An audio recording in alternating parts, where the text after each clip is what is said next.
इस क्वेश्चन में a cyclist must bend while taking a turn.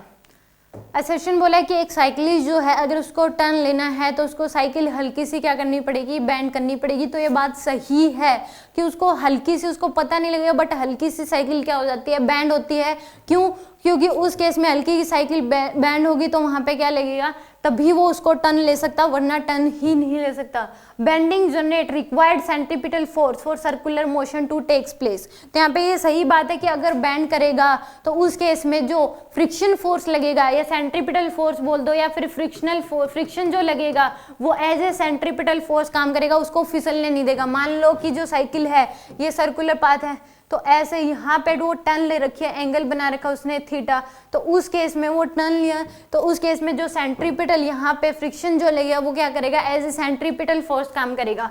तो यहाँ circular motion to take place. तो दोनों बात क्या है, सही है। If both assertion reason are true and reason is the correct explanation of the assertion, तो ए ऑप्शन आ जाएगा। इसमें दूसरी बात आपको ये बतानी चाहिए, पहली बात यानी कि टर्न लेने के लिए उसको हल्का सा बैंड, उसको पता नहीं लगे बट होगी, हल्का सा बैंड होगी, और वहां पे जो बैंड होगी तो उस केस में इसने ऐसे बैंड किए तो फ्रिक्शन फोर्स क्या लग जाएगा, अपोजिट में।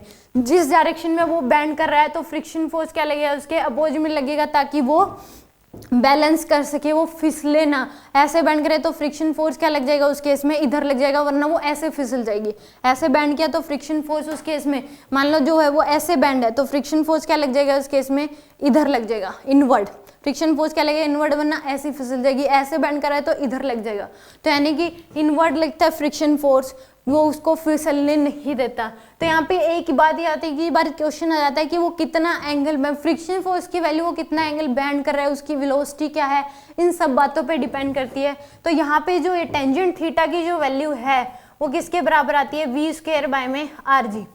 यहाँ पे थीटा क्या है, जितना उसने बैंड किया है और कितना एंगल बैंड करना पड़ेगा उसको टर्न लेने के लिए। वी क्या है, वेलोसिटी, वी क्या है यहाँ पे, वेलोसिटी। आर क्या है, कितने रेडियस पे घूम रहा है वो, रेडियस ऑफ द सर्कल। और जी है यहाँ पे एक्सेलरेशन ड्यू टू ग्रेविटी।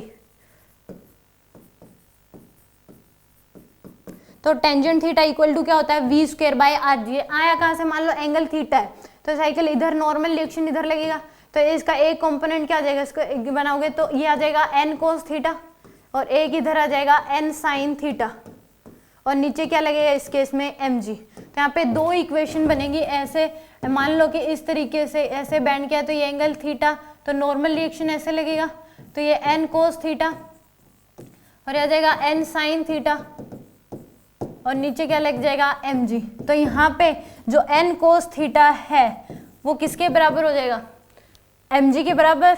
और दूसरा यहाँ पे जो एन साइन थीटा है वो क्या करेगा, एज ए सेंट्रीपिटल फोर्स काम करेगा, तो यानी कि एन साइन थीटा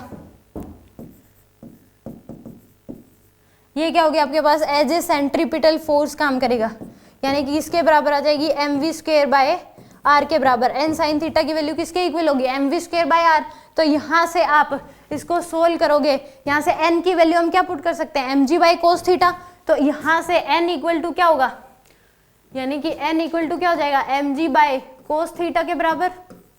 एन की वैल्यू किसके बराबर होगी, M G by cos theta. इसको यहाँ पुट कर दो तो एन इंटू में एम जी बाई, सॉरी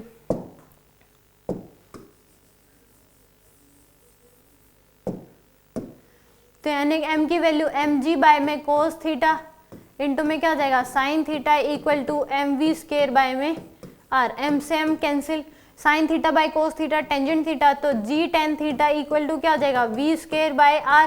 तो यहाँ पे टेंजेंट थीटा की जो वैल्यू है वो क्या हो जाएगी वी स्क्वायर बाय में आर जी।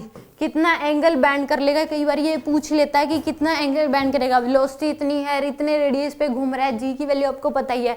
तो टेंजेंट थीटा इक्वल टू क्या हो जाएगा वी स्क्वायर बाय आर जी।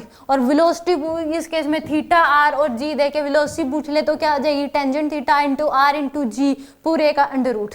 तो यहाँ पे ये इन्फॉर्मेशन ही पता होनी चाहिए कि वो बैंड कितना एंगल बैंड कर रहा है, तो उस केस में वो डिपेंड करेगा वेलोसिटी क्या होगी इसकी, जी कितना होगा, आर क्या, कितने रेडियस पे घूम रहा है।